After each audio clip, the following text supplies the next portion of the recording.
Welcome back to Jersey Matters. I'm Larry Menti. Democratic Congressman Andy Kim from New Jersey's 3rd Congressional District, which is Ocean and Burlington counties, is considered one of the most vulnerable congressmen in the country in the 2022 midterm elections. Several Republicans are considering running against him, but only one has announced: biochemist and former senatorial candidate Tricia Flanagan. Thank you so much for joining us today. Before we did the interview, I looked at your Facebook page and the video that's caused some controversy, and I watched it. And it's, by the way, it's extremely well done. But what you're getting some flack about, especially from Congressman Andy Kim, who you hope to unseat, is that you said he's not one of us and he's an Asian American, and he took that as a racial slur. What is your response? Yeah, I mean, it's not surprising given the context of the political discourse at this point in time. However, I was a little shocked because his own party leader, arguably is Barack Obama, and Barack Obama used the exact phrase in his 2012 run against Mitt Romney. And it was clear from the ad that I was talking about political ideology, which is, I'm assuming, how Barack Obama used it as well. When we look at the dynamics of CD3 in New Jersey, it's the reddest part of New Jersey. Overall, the district is a +3 Republican district, but part of it, Ocean County, is a +23 Republican district, Republican County, I should say. President Trump won that district twice, in 2016 and in 2020. And Andy Kim voted for impeachment twice. So he's not only of the political persuasion that's really going against the tide of CD3, but he's against President Trump, which the district clearly is for. So that's the reference I was making. When you look at him being an outsider, he votes with Nancy Pelosi 98% of the time. He opposed President Trump every step of the way that he could, and he's basically a socialist. That really is not a reflection of the constituency in CD3. I think it was clear, the reference that I was making, and it shows me that Andy Kim is ready to play divisive politics, to take things out of context. And when you look at the delicate sensibilities that he displayed in his response, he is ready to play the race card. That's not what I'm about. I'm about unity, and I'm about representing the true political ideologies and the true constituents of CD3. Game is on. Right. You said something else in the ad when you said he doesn't represent the people of our district. You don't live in that district. You live in Lawrenceville, which is District 12. Why did you say our district? Because number one, my personal connection to CD3 is a strong one. I have a quarter-century relationship with the shore, as many New Jerseyans, as many snowbirds do also. They spend summers at the shore, and they may live elsewhere during the business year or during other parts of the year. That doesn't make them outsiders. That's still their district as well. So, in New Jersey, you are not required to live in your district. But again, I have a 25-year plus relationship. My heart and my soul is at the New Jersey shore. I, as a business owner, have business dealings in that area. Andy Kim has done everything that he could to destroy businesses, joining up with Phil Murphy and his draconian policies. He didn't push back. He didn't save. He didn't protect those businesses. I've been doing more for CD3 in that regard. And I'll make one other point that, this is an issue not just for New Jersey, but we have a national issue as Republicans that we have to achieve. We have to reclaim the GOP House majority. We have to take the Speaker's gavel out of Nancy Pelosi's hands. So when you look at it in that context as well, we have to put the strongest conservative Republican voices where they're needed. I'll give you a very clear and stark example. Byron Donalds is a very powerful conservative voice for the Republican cause nationally. He represents a district in Florida where he doesn't live, but that shows the unity that we have to underscore. I'm a New Jerseyan, and I have a quarter-century relationship with the shore. I've done more for CD3 than Andy Kim has in his congressional seat. I'm ready to take it for our cause. I don't think anybody's pushing back about the fact that you're allowed to run in a district you don't live in. That's the law across the country. And we've had several people in the district, in the 3rd district, that didn't live there. And there are some people in New Jersey that are currently congresspeople that didn't live there. It was the fact that you said our district that people thought might be misleading. But I believe you explained that you go there in the summer. So we can move on to a couple of other things. One other thing that you said in the ad was that you are a biochemist, and you pushed back at Governor Murphy saying he got it all wrong. Now we have a new spike in cases, so this is going to become an issue again. Just today, we're taping this on Wednesday, the governor said he's not mandating it, but he is suggesting strongly that people wear masks indoors, everybody, vaccinated or unvaccinated. Did he get that wrong? And what else did he get wrong?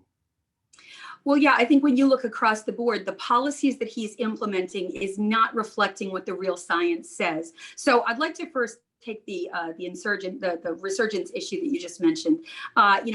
Phil Murphy has not pushed back on Joe Biden's policy of bringing illegal border crossers, not just across the border, but directly to New Jersey. We hear in every headline, especially in the last couple of days, how these illegal border crossers are COVID positive, how they're really not being tested at large, but when they are tested, they're being shipped across the country in spite of lack of vaccinations and in spite of the fact that they're coming from countries that have 6 to 7% vaccination rates. When we look at what's being introduced into our communities, the better way to look at the real science, what I would recommend Phil Murphy do is he look at what really is going to protect our communities. Number one, masks don't work. I challenge any Democrat watching now to show us the data. I challenge the CDC to do the same thing, the World Health Organization. In fact, the New England Journal of Medicine showed last year in June of 2020 that masks actually don't work because of the porosity of what they let in. A virus is a very, very small particle. Without getting too technical, why I bring that up is that Phil Murphy just wants to take something that he hears from Joe Biden, from the Democrat overlords, and force more lockdowns. Masks don't work, but more importantly, lockdowns destroy our economy. We had a terrible year last year at the New Jersey shore. Phil Murphy wasn't just the Grinch who stole Christmas. He stole St. Patrick's Day from businesses, Easter, a whole summer's worth of businesses. That is a bad combination in New Jersey and anywhere in America. Why not look at the real science? Why not do what Governor DeSantis does in Florida? He protected the elderly. Why don't we get vaccines to those who need it, preserve our American freedoms, and most importantly, protect American businesses, which the New Jersey shore, I don't think we could suffer through another lockdown. Some of those businesses are getting by the skin of their teeth. We have to have somebody who can walk and chew gum at the same time and someone who understands the real science. I stand to be the first biochemist ever elected to Congress. I think there's never been a riper time to get somebody in those seats who understands the real science and also understands the impact on the business communities. You mentioned the vaccine, so you're encouraging everybody to get the vaccine? So I encourage people to do what's best for them in a discussion with their own private physicians. I authored the proposed American Healthcare Restoration Act that not only cuts premiums in half for most people, but also reestablishes freedom of medical choice. There is no reason that anyone outside of a physician should be giving medical advice, especially when it comes to a vaccine that isn't even fully approved by the FDA. I am not an anti-vaxxer. I'm for medical freedom. I think everyone has the right, especially in America, to make a choice that's right for them in cooperation and under the advisement of their own physician. That's the key. There is a right to privacy, and that should be something that is sacred, especially when it comes to an important choice of making a healthcare decision that's going to impact the American people and their families. Understanding that right to privacy, I'm going to ask you anyway, and you can choose to answer or not answer, but have you and your family been vaccinated? I don't discuss my medical issues or my family's, just as I would encourage every American not to do. We have HIPAA restrictions that were revamped in 2013 that provide exactly that kind of medical privacy as a legal endowment for every American. I would encourage everyone to push back on questions like that, because that's really nobody else's business. There are a lot of questions that are inappropriate to ask in a medical context. That's one of them as well. Businesses have the right to know if their employees have been vaccinated, because it has been pretty well established in the courts that they can require their employees to get vaccinated. Well, I don't think it's been challenged in the courts yet. I think when you go back to some of the court challenges, they're back at the turn of the century, in the early 20th century. I think we're in a new era of, again, HIPAA regulations. I referenced that September 13, 2013 revamping of HIPAA regulations. So it's not only protected by HIPAA, it's protected by the Constitution and the Nuremberg Code. I think that a lot of lawsuits are going to crop up as a result of these mandates that are being imposed, especially at the federal government level. And I think that we have yet to see in this new legal territory what those rights are, what rights will prevail. I think we have the law and the Constitution on the side of medical privacy. You're saying they might be challenged. Do you believe that even a private business cannot require people to have vaccinations? I think when you look at the right to privacy, again, that was established under the HIPAA regulations of 2013, there is no entity that can, outside of your physician's office, that can either require or disclose that information. I think that's going to be the crux of the legal arguments that are put forward from this very, very uncharted legal territory. One question I forgot to ask you, and I appreciate your answers on the vaccination. One question I forgot to ask you is, if you were to win this election, are you going to move to the district permanently? So I will certainly have a residence there, as I mentioned, the relationship that I've always had with the shore. I'll also have an office there. That is a requirement, which I'm happy to fulfill. I am looking at opening offices there right now as we speak. And so, I think that the most important thing, though, is that the communication between CD3 and an office in Washington will now be more open than ever. I'm trying to make Washington not feel so far away. That's the connection that I'm also looking to establish. I think if you look at what Andy Kim's track record is, not just in legislation that doesn't serve that district, that actually hurts the district, but when you look at his means of communication, he hasn't fulfilled that as well. It's really a new day for not just New Jersey, but for CD3. Yeah, just to make it clear, you will keep your home in Lawrenceville. Yes, I will keep my home in Lawrenceville. I also have, again, like other people in New Jersey have, they may live one place and they may vacation other places. The most important thing is that my heart and my kids grew up on the shore, great memories. I look to fulfill those and extend those, and most importantly, connect as much as possible with the people in CD3 that I'm looking to serve and protect.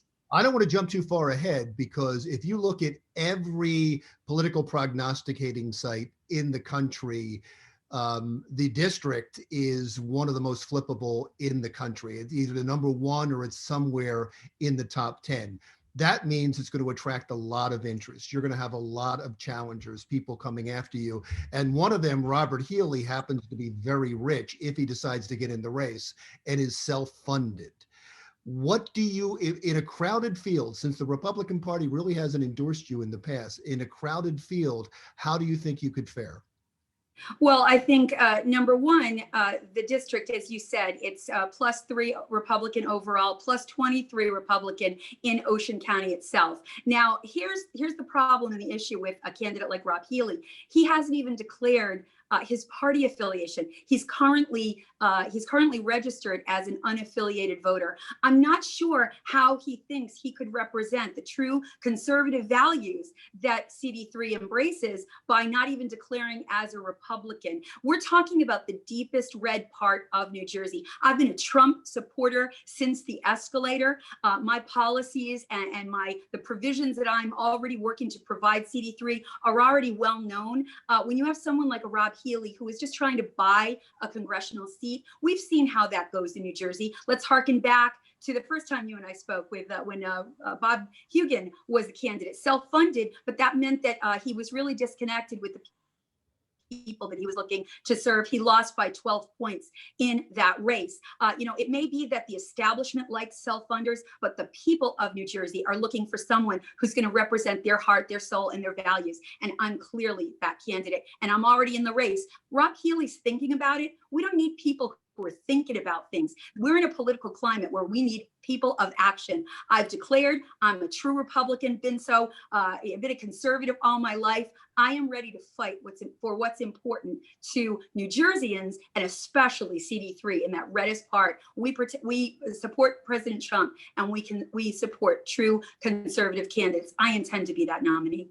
Well, there are other candidates that are thinking about running, and we're not going to have time to get to them all, though I'd love to hear your thoughts on them as well. Let's talk again. Thank you so much for your time today.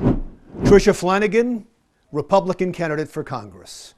Still to come on Jersey Matters, naked and afraid seems like a terrible way to be, but it's made New Jersey native Danny Bowe a star. We'll talk with her next.